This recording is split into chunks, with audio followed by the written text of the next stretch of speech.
Para, it's really hard to rebound from that, and that's probably why he just got passed towards the end of that one by Morgenfeld, slid back to third, but he did everything he could. He was fighting to win, and that's how you want to run the race. You want to fight as hard as you can. You want to fight to win. Parr did a great job there. Noonan just had a little bit more in the tank, beat him to that break at 200, and was able to bring it home for the win.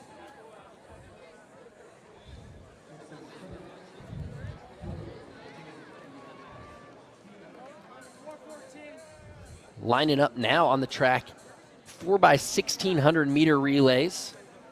Got one section of girls, one section of boys, before we close out the evening with the Invitational 5,000-meter runs.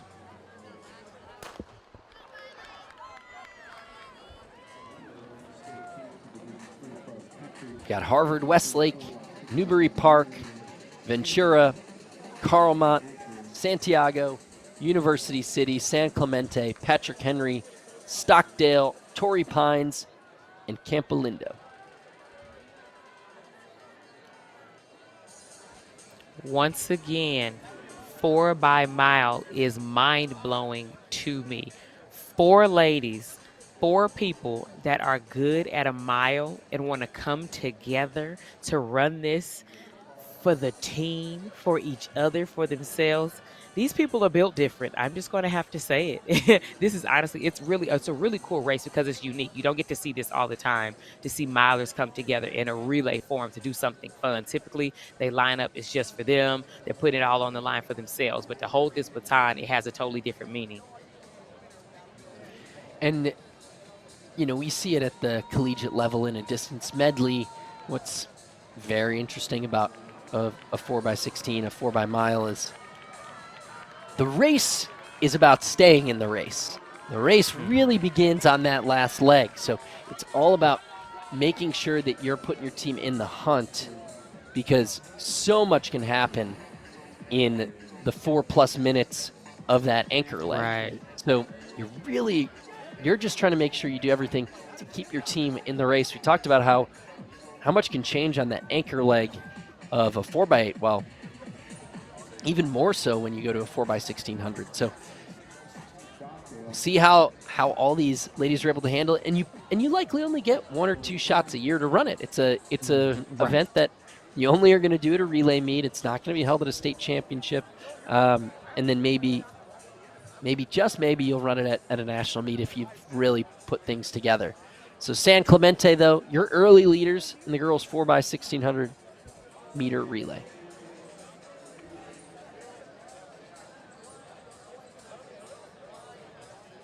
And that's why this could be so special, because if you do have 4, exceptional milers, then you're like, let's go here. And, if you get the record, it stands for quite some time, because it's not an event ran all the time. And it's extremely hard to find 4 exceptional, to be honest, 4 decent milers that are on the same team and come together to do this relay.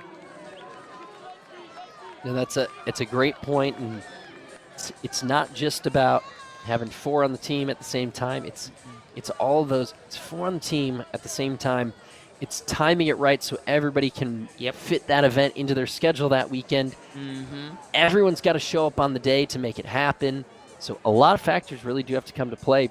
But like you said, if you can put up a school record, you can put up a state record, whatever that may be, it can stand for a really long time.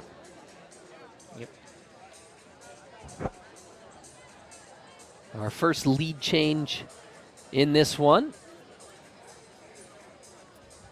And that's Harvard Westlake moving past San Clemente.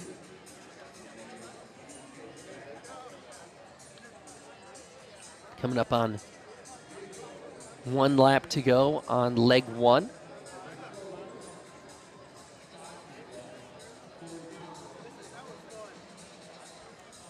So this is just a funny thought I just had. The coaches have to be beyond hoarse after this race. 4 milers screaming at them.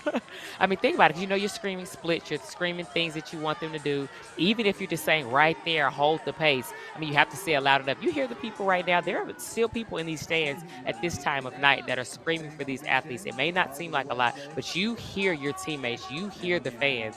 And so these coaches have to scream over them for 4 times 4 miles. Like that's insane. That's a lot.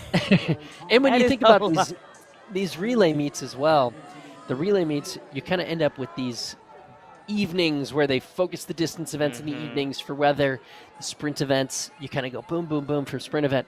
So early in the day, those sprint coaches, it's unrelenting. They're screaming their head off, Yes. race after race after race. 11 sections of 200s, and you might have athletes in 5 of them. Well, then you get to these ones, and you're like, well, coach he's got someone in the 1500, then the 2 Yeah. mile, then the 1600, then the Mhm. 4 by 1600. So then the distance coach is going event after event after event. It's kind of nice. You go back to a dual meet. You kind of get to take turns, trade off. Yeah. Yeah. So approaching our first exchange, we got Oh my goodness. San Clemente and Harvard Westlake are your top 2 teams. 5:13 and 5:15. Torrey Pines 5:20. Santiago 5:21.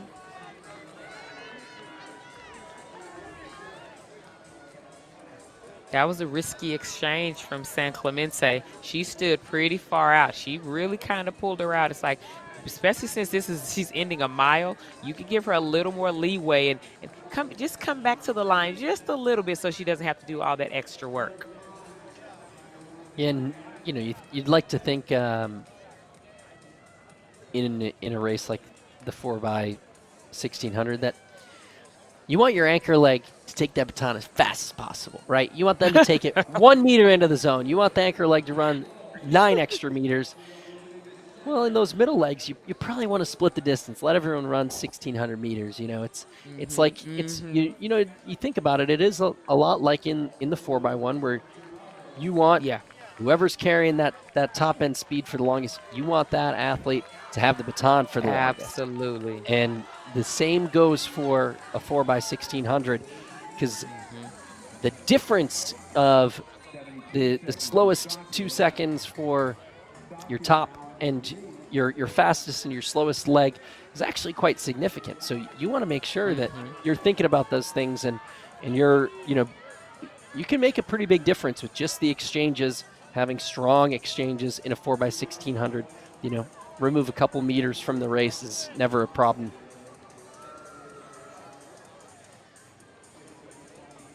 Stockdale's made a strong move here. You've got Stockdale and San Clemente.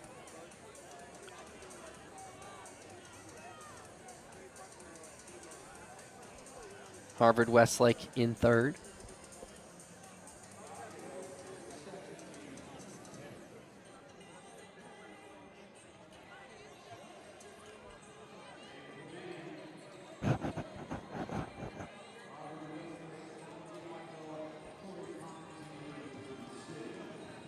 Good to see you. Stockdale, San Clemente, Harvard Westlake, Santiago, Torrey Pines, all mixing up. Really impressive front half of this leg by the Stockdale runner, going 5th to 1st in the first 400 meters. And we'll see if it was a little too much too fast or if she's able to hang on and hold on to this lead.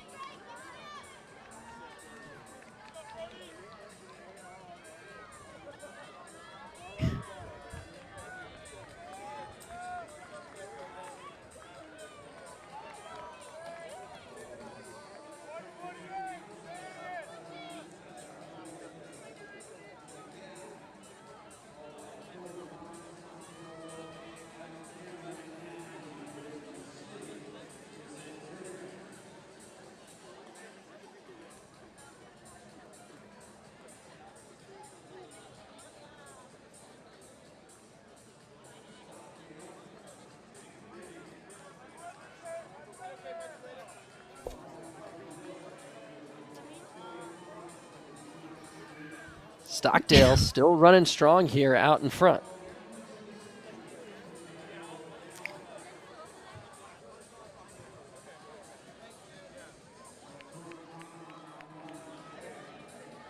Stockdale seems to be looking for a little bit of help here. Kind of slid on the outside of lane 1, wondering if San Clemente would help out there, but looks like we're now starting to see a little bit of a gap form.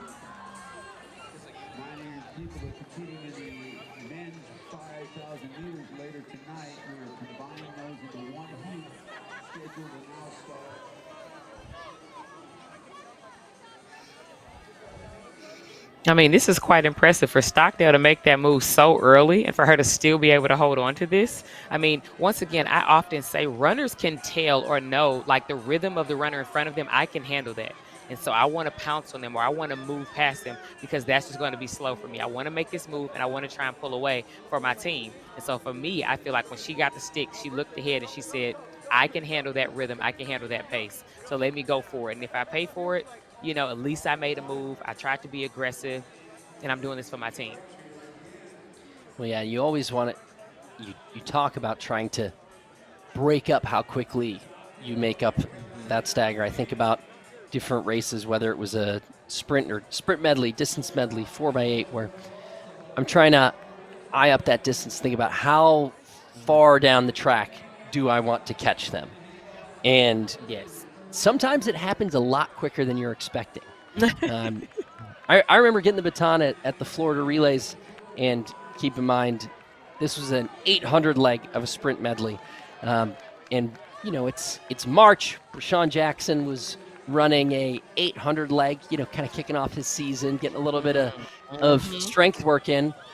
And I got the baton way back, and I was like, all right, he's going to get out fast. I got to make sure I don't catch him for a little while. Well, Rashawn got out fast for 100, and then he started settling in, and I came up a lot quicker than I was expecting to on a guy who is a world champion. Yeah. But, you know, when that happens, as I kind of came up on, I was like, well, I better go because I don't want to be anywhere near this guy with 100 meters to go. And I made the right decision to just keep going right by him. And that's what we saw here from Stockdale. They just said, we're going to keep moving, keep rocking through it. They ran 5:30, and, you know, that's, you know, she fades back to second, but she runs, you know, the fastest split on this entire leg. And the Torrey Pines team that's now clawed their way back up ran the second fastest split. So just about running your own race. Stockdale kind of eyed that up. She said, I've got this. Made her way up there, and then, something that coaches say all the time, if you are going to make the move, make it and commit. You cannot halfway and then, I shouldn't, maybe I shouldn't. If you're going to do it and you're going to pass, just pass, then settle in, and we'll see how it goes from there. But I was going to say the reason why San Clemente really got back in front was because of their exchange was actually really fluid. Stockdale, she had a little bit of a pause when she was getting the stick, and that just really cost them those precious seconds. Like you said, in this relay, even though it's a 4x-mile, if we can get 1 or 2 seconds, 1 second from this exchange, that's going to help us out in the long run. And it's paying off here as they're able to move up and then hold on to that lead. You know, we're 600 meters from that exchange, but that group has now formed together, and it's San Clemente that is leading the charge of that pack because that exchange kind of put them into that commanding position. And Harvard Westlake starting to make their way back into the mix as well. They took their time, spent 700 meters catching the pack that was about 9 seconds ahead. So to make up 9 seconds in a half mile is no joke. But like you said, just she carries that momentum through. She didn't stop. She didn't latch onto the pack. She carried the momentum through to the front, willing to do a little bit of the work. The rest of these ladies are going to tuck in behind her now, and she probably recognized that maybe she was stretching herself a little bit, but they might have also been going a little bit slower than they're capable of because they were committing to running in that pack and not yet wanting to run out and do it all on their own.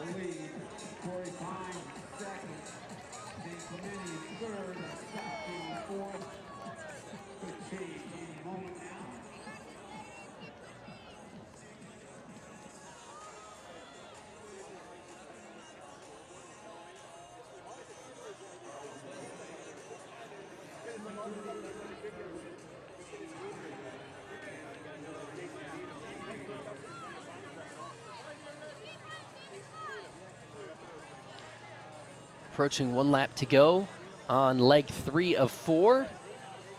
And it's Harvard Westlake, Torrey Pines, and San Clemente.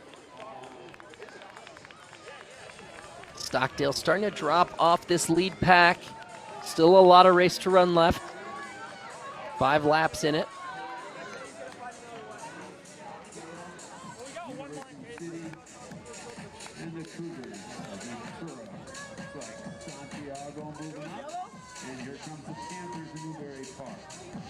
And something that is something none of these athletes are really used to, that is likely going to happen, that probably will start to lap some teams.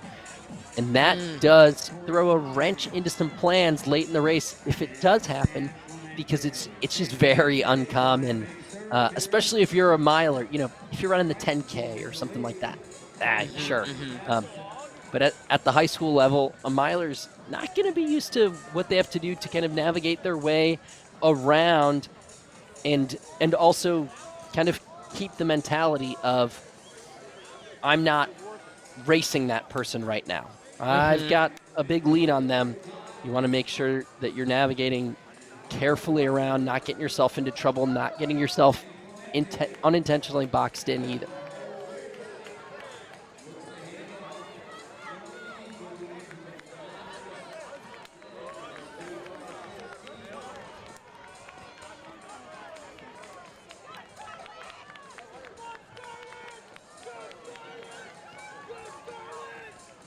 So we talked about those exchanges earlier. Again, a little bit of that long exchange from San Clemente on this one.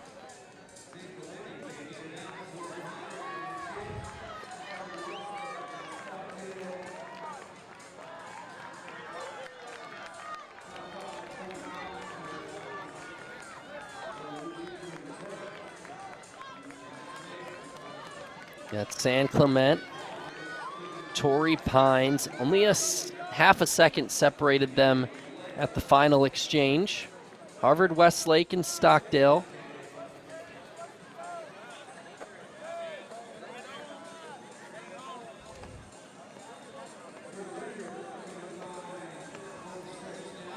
San Clemente really trying to pour it on here, though, in the early stages of this final leg. And now we are seeing some of the first of that overlap between, and all these anchor legs are going to be running pretty hard, trying not to get lapped. But San Clemente and Torrey Pines starting to reel them in, and San Clemente has put a huge gap on the rest of the field. So I'm wondering, is San Clemente kind of going a little hard towards this athlete that she's about to lap? And it's making me a little nervous, because I'm like, let's settle into it, because this is a full mile. You have gapped them by so much. Now listen, she is anchor leg, and we've said they put very capable runners on anchor leg. And I'm hoping that she knows rhythm, she knows her pace and what she can manage, because as quickly as she created this gap, as quickly as it can go away and they can reel her in. Still approaching 2 laps to go, but you're right. Having an athlete in front of you that you're lapping could be a mental break, makes it a little bit easier than having to run completely solo. Or it could be a little bit of a tease that pulls you into something that you're maybe running a little harder than you need to. But San Clemente, 2 laps to go, and a big lead now. It was 1 second at the exchange. About 7-8 seconds now. In third, that's Harvard Westlake in the red over black. In the gray over black, that's Stockdale in fourth. In the light blue, coming toward the start finish line. In fifth, that's University City. And now going into sixth, in the white over black. Ventura with Santiago just on the inside. So you're seeing people representing schools. I mean, so far she is running a really strong leg. I mean, she is doing complete damage and just right now completely securing the win for them where it's not even close. She's starting to look back. That makes me a little nervous. Her head is kind of starting to go side to side. Arms are getting a little more wild with a whole, what's this, 500 meters to go? Exactly. Just trying to maintain composure now. Keep form. Eyes up and keep moving down the track. You do have a big lead, so you don't need to try and pour it on. You got to stay within yourself. And then if you do feel like you're starting to lose it a little bit, then, you know, make sure you know where the athlete behind you is. And if you need to start making a surge, you need to save something for the last 50, but make sure that you put that surge out there in, you know, from 300 to 200 or 200 to 100. Try and make sure that they don't think that there's an opportunity for them to catch you. Yeah, look at her. She's running really strong with 300 meters to go. I mean, unless the athlete in second place just runs beyond outside themselves and splits a 50-second or 40 seconds, you know what I mean, for this last 300, I do not see St. Clement getting caught. She is running really strong. St. I Clement can't with wait to see what her split is. a really strong anchor leg here from St. Clement, peeking over her shoulder with 100 meters to go.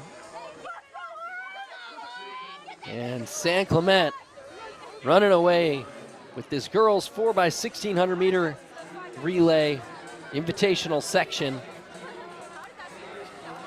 St. Clement, they're going to bring it home. They're 4x1600 champs at the Mount SAC relays. 21:22.95 and a 5:06 anchor leg. That's a really nicely timed and measured run from St. Clement. To run 5:06 and do that solo, not an easy feat, so really nice job from that team. Stockdale with the late charge to the finish, finishing over Torrey Pines for second. 21:41 for Stockdale, 21:42 for Torrey Pines. Harvard Westlake, 21:52. Your top four.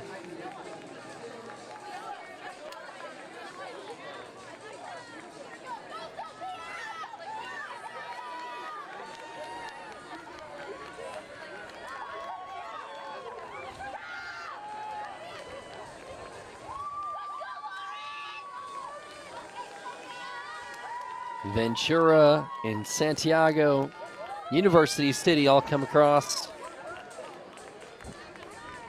That's Newberry Park coming across the finish line.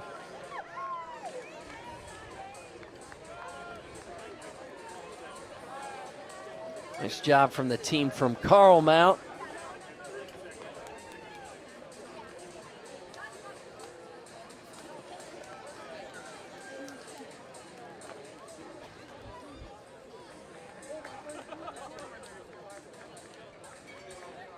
Coming across the line, the team from Pleasant Grove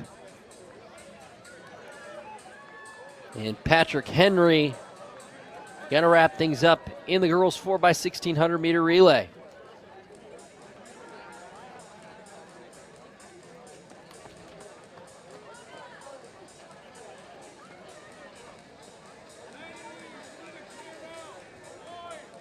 So that'll do it for the 4x1600.